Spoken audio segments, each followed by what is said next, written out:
This program is an open house for gubernatorial candidates. One takes up the invite tonight.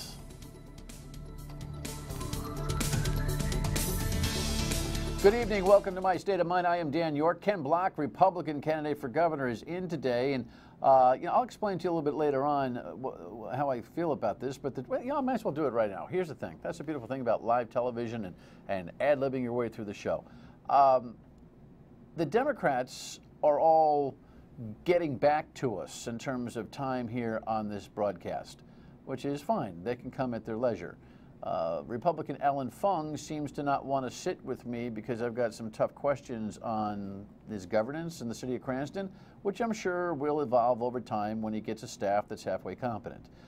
Ken Block, the Republican candidate for governor, petitioned me hard for both radio and television time this week because he's got a lot of things to say on the current pension settlement saga, this ridiculous B movie that's been going on in the city and the state, this week, and I accept his invitation to come and sit with me. And I just want all the candidates to know it's an equal opportunity thing here. I'm sure as we get more into the season, it'll work that way. But Ken's been on a couple of times prior, and I'm not counting. Candidates for high office can grab seats here as much as they often like. They just have to ask. So, having said that, let us move to the rundown for today's Really? It depended where you were.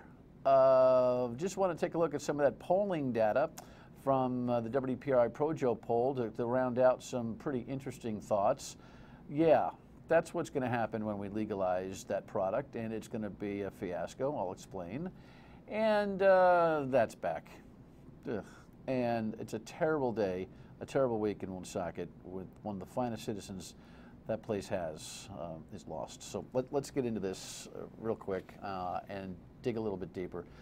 This is the top of mind concern for everybody today, and as you're watching this program at 7:30 or 11:30, you're probably dealing with the precipitation that is still coming down. Of course, we always have weather video for you, and weather shoots or weather pictures and Twitter photos and the like, and this was, 295 north this afternoon. It was kind of a mess. At production time, meaning when we live record this program, which is late afternoon, I checked in with my wife. She had 8 inches of driveway in our, let's see if I can say that right, 8 inches of snow in our driveway, Tillywabbit. And in East Providence today, I literally drove from the workout facility to the radio station on the Wampanoag Trail and moved from fine snow, blinding snow, big white fluffy snow, and rain all in about a 15-20 minute drive. It was funny today on the radio, people were calling in saying, well, it's pouring here, and 10 minutes north, it was snowing like a blizzard. So we were right in the middle of that fine line, and guys like Tony Petrarca, have a hard time figuring this whole thing out, and they sweat it out, and I think they did a pretty good job. They might have been an hour late with the bulk of this stuff, but they picked it. Meanwhile, up in Massachusetts, at press time, it was 4 inches an hour in Boston. The Mass Pike has been shut down in parts. It is a mess. So that's that. And then, of course, you go south, and those people can't even figure out what in the devil happened. I mean, it is just, it's a mess down there, too. But they get ice and snow, and they don't know how to deal with it. We don't really deal with it that well either anymore. But if you're wondering if we know how to deal with it, just look at the people in the South who definitely don't know how to deal with it. And it gives you kind of a confining feeling, doesn't it? Because you can't go anywhere. Even Florida had crappy weather this week. So grin, bear it, and let the cabin fever just wash over you. It'll be all right. All right, let's get to some things that are going on politically here real quick. Taking the pulse, I just wanted to run down some of the WPRI Projo polling data that we didn't get to yesterday with Ted Nesi. Interesting stuff. Let's rip through it, Kev. Primary among Democratic voters. This is an interesting piece. Remember, Gina Raimondo is only 4 points down to Angel Deveris in likely voters for a Democratic primary, but she's 9 points down amongst core Democrats, which means, translation, when Gina Raimondo is running for this office, and she will need a lot of independent voters to come into the primary, or she's not going to beat Angel Deveris. Angel Deveris is being hurt by Clay Pell, who is going to rise. And so this is going to be, not unlike the weather, ever-changing and kind of complicated. That's how the primary is going to be. A couple other pieces of data that I thought were interesting. Candidate favorability. People like Angel. They do, and they like Gina a lot too, but a little less because she took some controversial stands, and now that she's kind of abdicated her principle, she's going to find that number crushing underneath her. And nobody knows Clay Pell, 37%. Having experience is really important.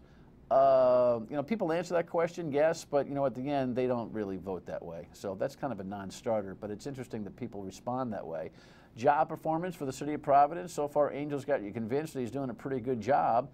Gina Raimondo, numbers that are just about as favorable amongst Democratic primary most likely voters. Again, that's the pool here. A little more unfavorable because of the pension stand that she took, the tough stand that it was. And that's it. That's what we have. And I think just you need to know those numbers as a backdrop to the gubernatorial race. And I always want to, credit WPRI and the Pro Joe for hiring Joe Fleming, because you know what? There aren't very many media outlets that spend the money on polls anymore. And polls, while they are only snapshots, do give you a real understanding of where the electorate is, and it helps us in analyzing the news, and it helps the overall democratic process. So good for the two companies. All right, next item. This is ridiculous. Okay, the headline in the Providence Journal today: Bill seeks legalization, taxation of marijuana. They're coming back, but here's the thing. We always give you our token, marijuana video. We always have the, as if you didn't know, it was a green leafy substance. I should do a poll here in the building. How many of you know that marijuana is a green? I shouldn't. Anyway, in the story, you will see that what they were looking for here with this legalization effort is to, let you carry up to an ounce, no charge, criminally. Can't smoke it in public and can't be driving with it. You can't be intoxicated by it. So it's kind of like you're not supposed to have a beer in public either, really, but you can find a bar. What's interesting about this is that they want to maximize 10 stores for retail sale of marijuana. And if you think this place is dirty politics and all that kind of stuff and deal making and brown bagging now, wait till you see everybody that's going to want a piece of the profit for the maximum 10 stores that will be available. I can't wait to see how they figure out how they're going to present 10 for-profit opportunities out there to cash in on this new wave of marijuana legalization. Stay tuned for that silliness. Yes, speaking of silliness, priority calamari. We're back in the business of claiming that this needs to be the state appetizer. Representative Joe McNamara takes his second bite at this bill. I just want to say this, with everything that's going on, pension crises in the courts and deficits looming still, and conversations about trying to get the big idea and jobs. Oh yeah, I forgot. We had, in case you didn't know what calamari is, that was from the last time that they tried to pull this thing off. And the bill failed, died in the House due to dirty politics, so says Representative McNamara. With all the stuff that's going on, it's nice to know that our General Assembly will take this up one more time and focus on the important things. Because God knows we couldn't move forward in the state without naming calamari the official appetizer. And finally, on a much more serious note, this is a heartbreaker for a lot of people in the city of Woonsocket and beyond the state of Rhode Island in the athletic world. This ought to remind you, really, that life is precious and life is fleeting. This athletic director, George Nasuti, I guess had a spill while he was refereeing a middle school game,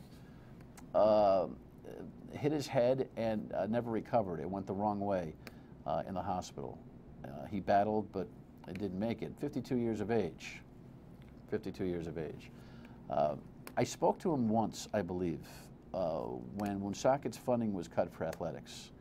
And he's one of these guys that said, well, listen, whatever's going to happen here with a tough tax budget, we're going to raise the money on our own. It happened years ago. He established that kind of community spirit years ago. And he did it again recently when Woonsocket was in a financial trouble. Here's the thing. Guys like him who live their jobs, whose jobs are a passion and a commitment and a relationship to a community, and who believe in kids and love kids, are the people that we need to really call the heroes of a community. And so, having not known him, only spoken, I believe, to him only once, I feel a terrible sense of loss, and I just wanted to offer my condolences to his family, to his friends, the community of Woonsocket, and the athletic community in Rhode Island, because I know how devastating the loss feels. 52 years on the planet, but life well lived. God bless. When we come back, Ken Block got a lot to say about this pension story. Stay with us.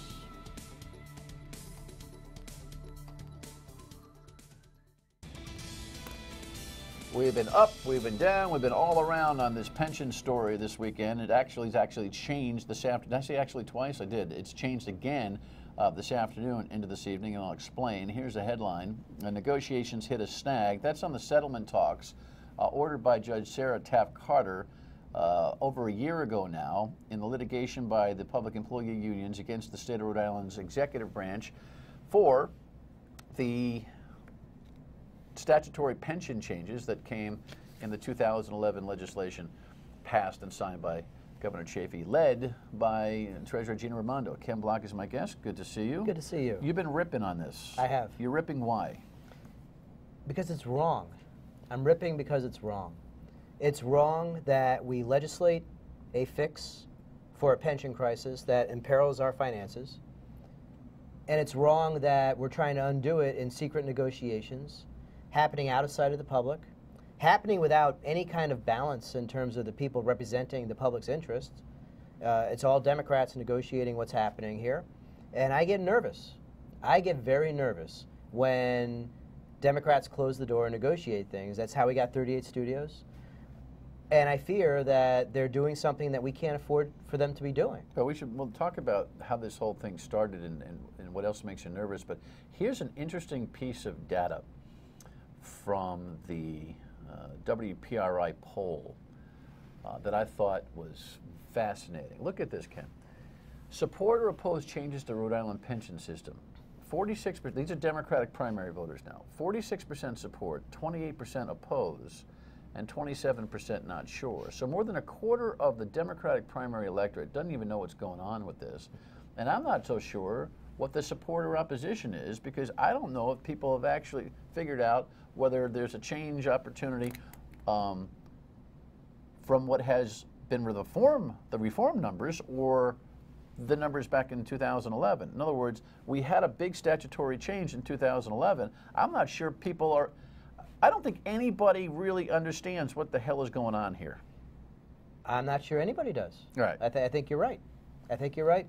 So when we say, because we're so involved in following this story, you know, I'm not so sure what the resonance is out there right now in TV land or beyond. I think my viewers probably pay attention, but I think when people see it's on again, it's off again, maybe it's on again, we don't know what it is. When the Speaker and the Senate President say or claim they don't know what's going on, doubt is not a great thing in government. And when we have all the horsepower negotiating and doing things out of sight, and the result is all of this uncertainty and we don't know where they're going, that's not good. None of this stuff is good. Well, let's remember, the judge ordered the settlement talks and put a gag order on everybody. I think everyone's kind of hesitant to question a judge's discretion, but I will. The judge screwed this thing up from the beginning. Do you agree? Since neither the governor nor the treasurer nor the judge can bind our General Assembly, I don't know why we are in negotiations in the first place. The judge had the opportunity to take the case, which is a challenge to the constitutionality of changing the pension numbers within a statute, meaning within a law. She could have just said, all right, let's try the case and we'll decide on constitutionality. Instead, she kicked this thing over. So I think we've got hackdom right from the bench, right all the way through here. And you know, something dawns on me. I think this has been a play by the unions on two levels. They didn't even file the lawsuit until June of the following year. Right. So you got all this timing. And now here we roll around to the general election, and Gina Raimondo, who was the champion of leadership in this, you agree, by the way, right? She was a leader in 2011. She was ringing the bell accurately that if we didn't address the pension crisis that we had, it was going to ruin us financially. She was right then. She's right now. I don't understand why she's changed her tune.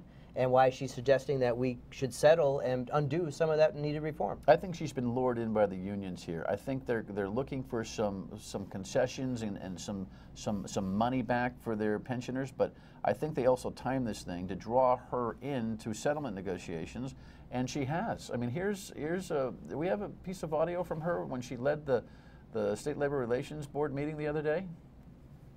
I will acknowledge that we were all expecting big news today, hence all of our visitors. Happy to have you. There won't be big news today. We are still in process of working out the details of the mediation. We worked late into the night and were not completed. Quite frankly, this is too important to rush. We have to get it right. We have to protect the interest of all the people of Rhode Island and the people in the pension system. So when we know more, we'll provide more updates. Why she's even involved in a settlement conversation is beyond me. Other than being ordered in, she could sit there and fold her hands, order pizza, and not participate in this. Quick one on that. We've seen the treasurer pander for votes with the way she manages the pension fund. I believe personally she's pandering for votes in terms of looking to give the unions a little something so that maybe they'll treat her a little more kindly in the election. All right, when we come back, we'll talk a little bit more about the politics of this and what Ken Block would do if he was sitting in a position of leadership with this mess of a pension thing on his or anybody else's plate. Stay with us. Is your concern that losing the lawsuit could be worse than settling the lawsuit? We're in mediation talks, and I'm not going to talk about them until they're over. Hopefully they'll resolve positively, and if they do, we'll have plenty to say, and if not, we'll have a trial. That's the Director of Administration for Governor Chafee, Richard Leach, who is the mastermind behind all this settlement stuff. And believe me, he's been doling out to the House and Senate leadership by some gag order strategy. You know, they didn't come to a meeting the other day for the first time not knowing what was in the plan, so I don't buy that for a second. But your point, Ken, in being here today as a gubernatorial candidate, a Republican gubernatorial candidate, is to shout what about this whole pension crisis? The pension crisis is so dire, and the fix that we made probably doesn't even take us far enough to ensure our long-term fiscal stability here. We can't monkey with it, or if we do, it has to be done in a publicly transparent way so that every one of us who's a taxpayer knows that our interests were being best protected by our elected leaders. That's not happening here. Well, you know, some people in the legislature who may legitimize if they vote on this settlement presented to them might say, well, we'll have to have hearings anyway.